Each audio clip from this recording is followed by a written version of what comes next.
I'm surrounded. Hi, it's Heather with Paparitaville. We're here at Profiles in History in Calabasas, and we're taking a look at their collection, which is going to be going on auction here this weekend. As you can see, just from what here is around me, it's pretty incredible. We're just in awe, so we're going to take a look around and check out what they got.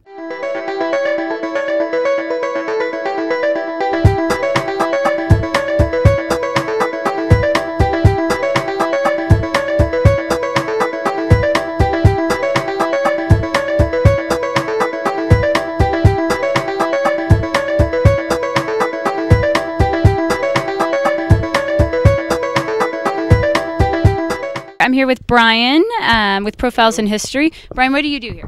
I'm head of acquisitions, for the company. I deal with all the consigners, and also I deal with the buyers too, come auction time, when they have questions about the pieces, where they came from, etc.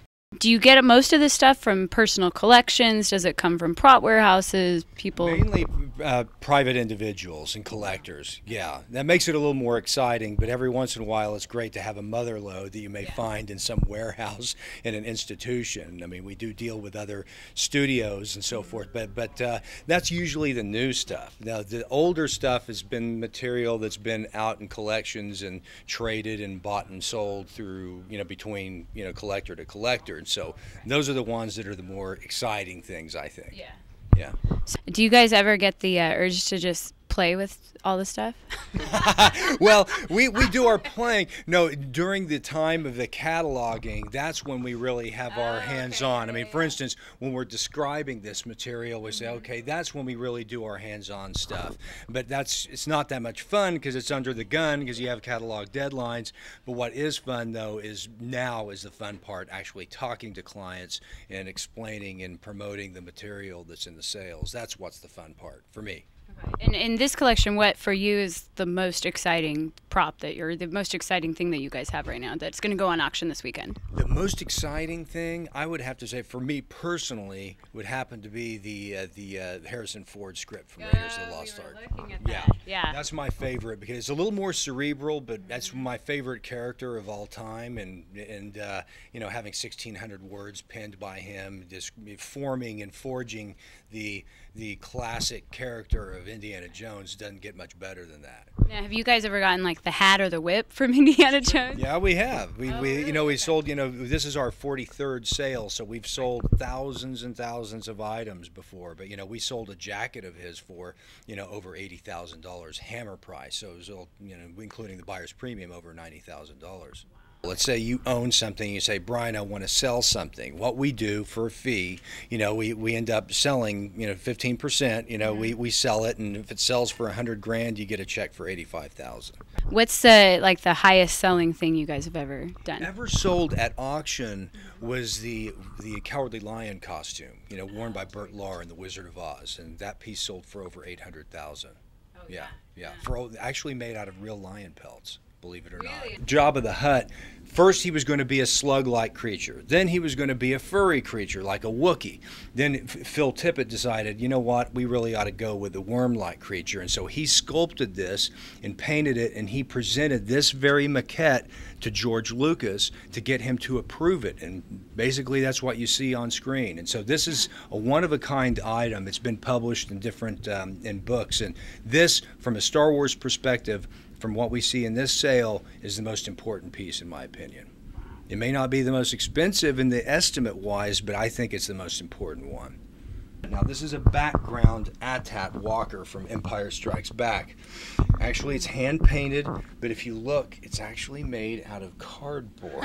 It doesn't look that great from the backside, but you see, in films, if you don't have to make two sides and double the time and effort, why? They don't make it. They do quick and dirty if they can get away with it. This wasn't going to be shot, so you might have it look like that. But they actually animated this particular guy for the simulated forced perspective distance shots. They had the larger AT-ATs, and then they had this next to it, but it made it look like it was much further.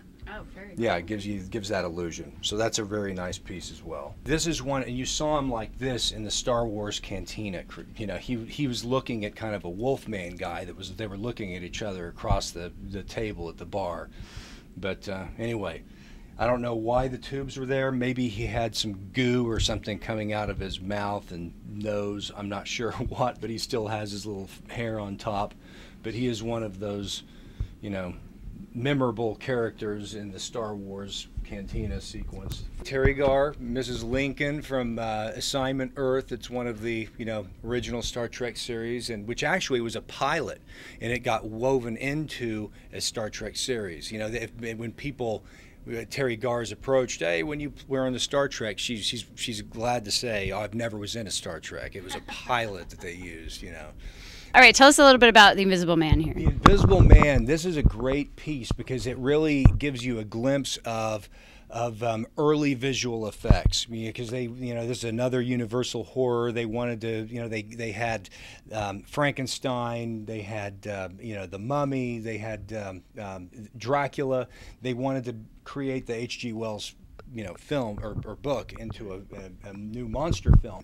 And so what they use, they literally have this costume, black velvet. They had a black background, and then they literally put the costume and the wrapping over him, and so then he just took it off, and then it just looks invisible. When you walk into the room, you can kind of see, you just see the white bandages, and you see his scarf, and that's about it. So it's really quite clever. I mean, how they did it. It's very, I would say, ingenious, but it has Universal labels in there, and it was used in a number of different classic, and later on in the 50s as well. It's like the beginnings of green screen. Yeah, kind of, exactly. Blue and green screen this is the genesis of that technique for sure. For the Green Hornet fans, for the new movie that's coming out, this is actually, you know, title art that you saw at the very beginning of every Green Hornet episode in the 1960s, and literally they would turn the back of this and it would create kind of that moire pattern. It would kind of swirl, but this is actually, you know, screen used art, which is kind of neat. You saw it in every episode. This was the centerpiece of Stan Winston's boardroom at Stan Winston's studio. And in fact, at the Tim Burton exhibit at MoMA, Museum of Modern Art, this last year, it was a major centerpiece of that collection as well. So this is basically our pride in this particular auction. I have a sneaky suspicion this one might be the headlining piece dollar-wise of all the items that we do sell in this sale. All right. Well, we've gotten such a great look. Thank you so much, Brian. You're welcome. Thanks for coming and taking a look. Yeah, this is amazing. You guys have a good weekend. Thank you. It's going to be busy. Yeah. Yeah, I hope. Yeah, and a great holiday. Thank you. Happy holidays to you. Thank you. Good. So this is Heather signing off with Paparitaville. Get online. Get on their website at profilesinhistory.com. Right. And you guys can actually take a look at this catalog and maybe make a couple bits this weekend. All right. Bye, guys.